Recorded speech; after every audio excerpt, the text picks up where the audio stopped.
Hey guys, it's Drex here. This is day 2 in Kazakhstan. Today's adventure, Turgan Waterfalls and Asi Plateau. We booked this tour through Join Me and so far, super smooth and sulit. Ayan, nasa loob na kami ng car. As usual, hindi pa rin ako makaget over sa ganda ng Kazakhstan. Kaya ayan, video pa rin ako ng video. I swear, if I ever miss this trip, I'll just replay this vlog or scroll through my reels. Ewan ko ba, every time I look outside, parang may deja vu. Like, I have seen this in my dreams before. I know ang drama ko na.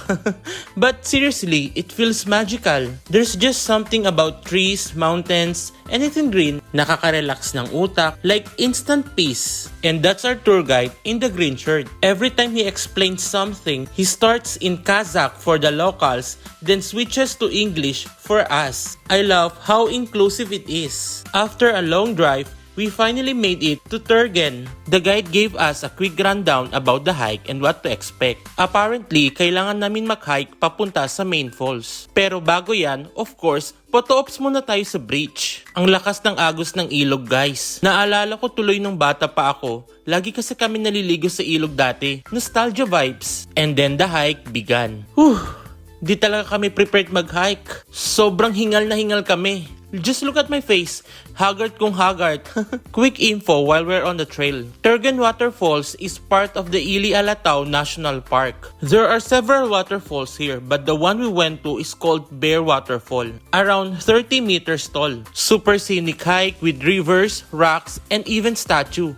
Yan ang pupuntahan namin ngayon. After around 20 minutes of huffing and puffing, we made it. Sobrang worth it. Not just the waterfall, but also the mountain views in the opposite direction. Breathtaking. And of course, hindi mawawala ang picture-taking galore. Kung may time lang, baka magpa-print pa ako ng tarpaulin dito eh.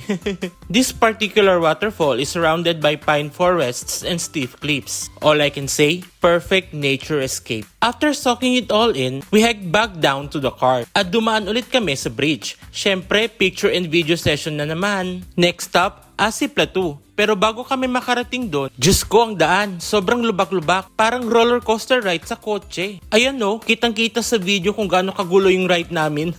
Pero once we got there, worth it naman. The Asi Plateau is this high altitude grassland na parang isang fantasy na hindi ko ma-explain. Ang lawak, sobrang daming photo spots, at may mga yurt camps sa paligid. Fun fact, this place is over 2,500 meters above sea level. And this shot right here, yap, ginawa ko yung FB profile pic. Ganda eh. And that's it for our second day in Kazakhstan. Thank you for watching guys.